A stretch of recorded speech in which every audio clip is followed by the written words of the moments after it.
Greg Cote of the Miami Herald, who is a source of constant frustration and entitlement and narcissism.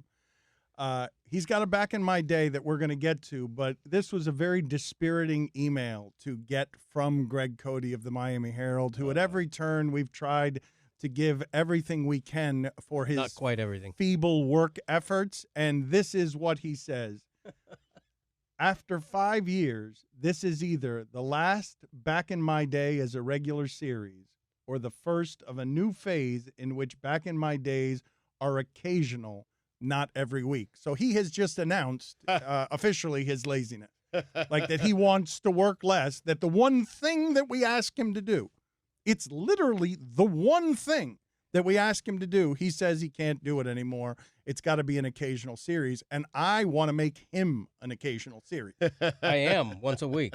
But no, I think more occasional. Right. I think every time you don't have a Back in My Day, you can't do the show. I think we should. Okay, that's fine, because I have a contract, so if you want to pay me for not doing the show. Right, but okay. it is a fair point. I mean, what comes with you occasionally, once a week, is Back in My Day. Like, we enjoy it. We like it. The audience loves it. Are you saying it's too hard to put together? I will say after 5 years, it's tough to come up with original topics. But the point is, Dan and I had an Tough to off-air- do a columnist job after 5 years, Dan is and it? I had an off-air negotiation that reached a stalemate. So here we are. He thinks he has leverage here. He doesn't want to give this up. He's just using this to try to get you to I have no retweet his articles without having him to dress up. This is what this all has to do with. Yeah, I have no leverage. I think the play here is just be like, okay, don't do it. Because he loves him some him. He doesn't actually not want to do Back in My Day.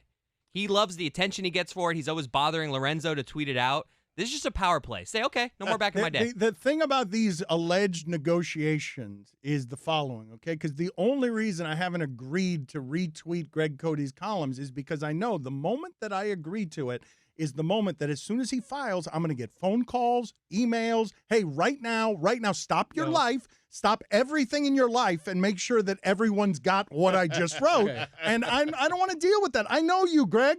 Your son absolutely knows what I'm talking about here. I get those already. Yesterday, he was bombarding me during the show. This really helps if it's during the show. Can you please retweet it? I know that Timing is everything. Greg's right, though. Thank you, Sugat. You got it. I have a potential solution to this problem.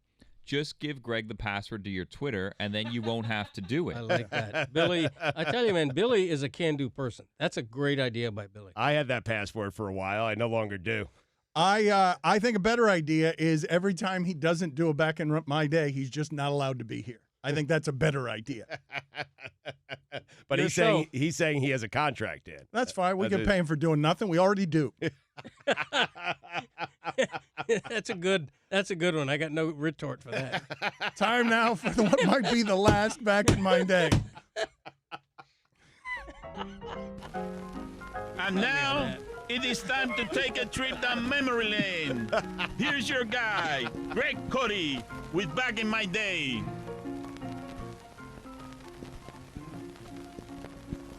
Apps.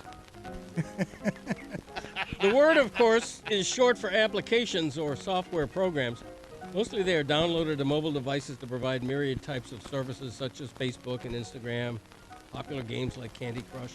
Of course, we don't know how to leave well enough alone, so when to stop? No, not that either. So now there are approximately 2.1 million available apps, which breaks down to several dozen actually valuable or needed apps and 2.09 million that are numbing waste of your time.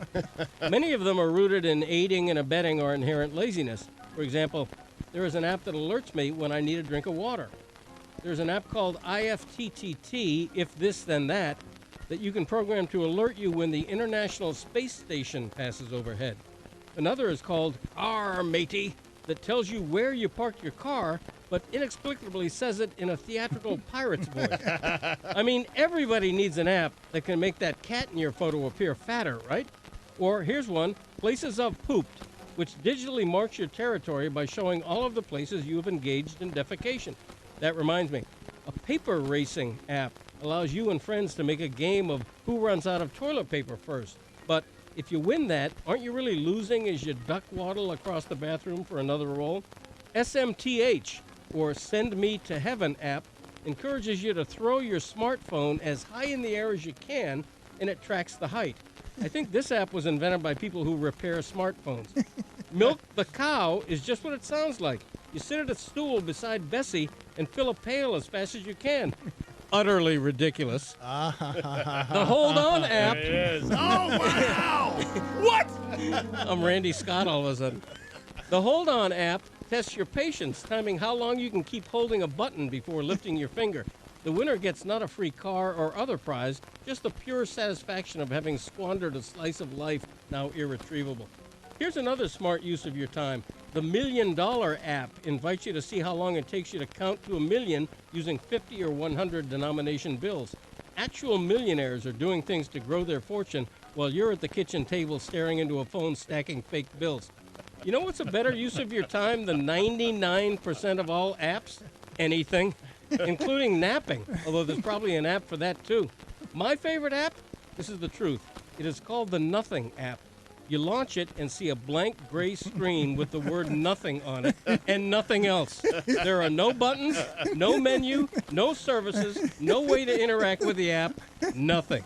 For me, on the grand scale of apps, I'm going to close my eyes and stare at nothing with a small smile on my face as I imagine you cataloging all the places you pooped.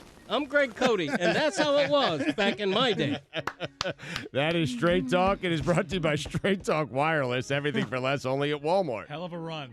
It was a hell of a run, and with no sense of irony, he condemns apps for aiding and abetting laziness.